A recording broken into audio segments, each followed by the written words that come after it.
Hello बच्चों, let's read the question which is that give to examples of को extinction. हमें को extinction के दो एग्जांपल्स यहाँ पर बताने हैं।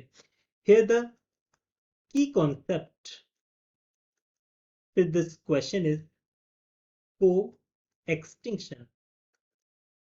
जब हम बात करते हैं को एक्सटिंक्शन की, तो इसका मतलब क्या है? को एक्सटिंक्शन का मतलब ये है कि जब कोई एक स्पीसीज एक्सटिंक्ट होती है तो इससे जो एसोसिएटेड स्पीसीज होगी वो भी एक्सटिंक्ट कर जाती है। और ये ध्यान रखना, वो स्पीसीज ऑब्लिगेटरी एसोसिएटेड होनी चाहिए। तो हम इसे किस तरीके से लिख सकते हैं? को एक्सटिंक्शन को हम लिख सकते हैं when a species become extinct.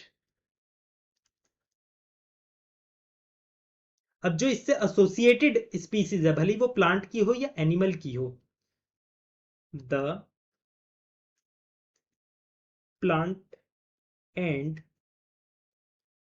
Animal species associated with it in an obligatory way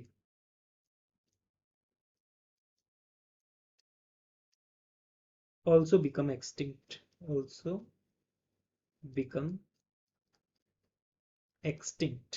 वो भी एक्सटिंक्ट हो जाती है। इसके एग्जाम्पल हमें यहां पर बताने हैं और वो भी दो एग्जाम्पल बताने हैं। सबसे पहला एग्जाम्पल देखिए। सबसे पहला एग्जाम्पल आप लोगों ने को इवॉल्व प्लांट पॉलिनेटर्स के बारे में पढ़ा होगा। उसमें अगर प्लांट की स्पीसीज या बी की स्पीसीज जो इससे एसोसिएटेड है वो एक्सटिंक्ट कर जाए, इन दोनों में से कोई भी एक्सटिंक्ट कर जाए तो ऑटोमेटिकली दूसरी स्पीसीज एक्सटिंक्ट कर जाती है उसके साथ। को इवॉल्व्ड प्लांट पॉलिनेटर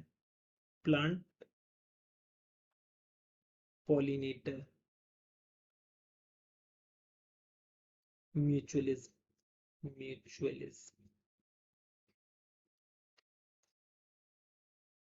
दूसरा एग्जांपल इसका क्या है? दूसरा एग्जांपल आप इस तरीके से समझ सकते हो, जैसे कि कोई एक होस्ट है, ठीक है, उस होस्ट के ऊपर खूब सारे पैरासाइट फीड करते हैं। अगर होस्ट एक्सटिंक्ट कर जाएगा तो उसके ऊपर जो पैरासाइट फीड करते हैं स्पेसिफिकली वो भी एक्सटिंक्ट कर जाएंगे।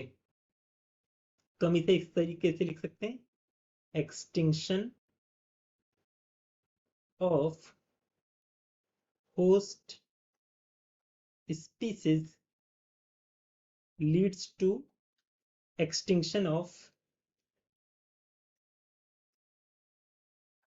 Parasite also. बस ये चीज ध्यान रखना, ये एसोसिएशन इनका कैसा होना चाहिए? ऑब्लिगेटरी होना चाहिए। I hope you understood it well. Best of luck.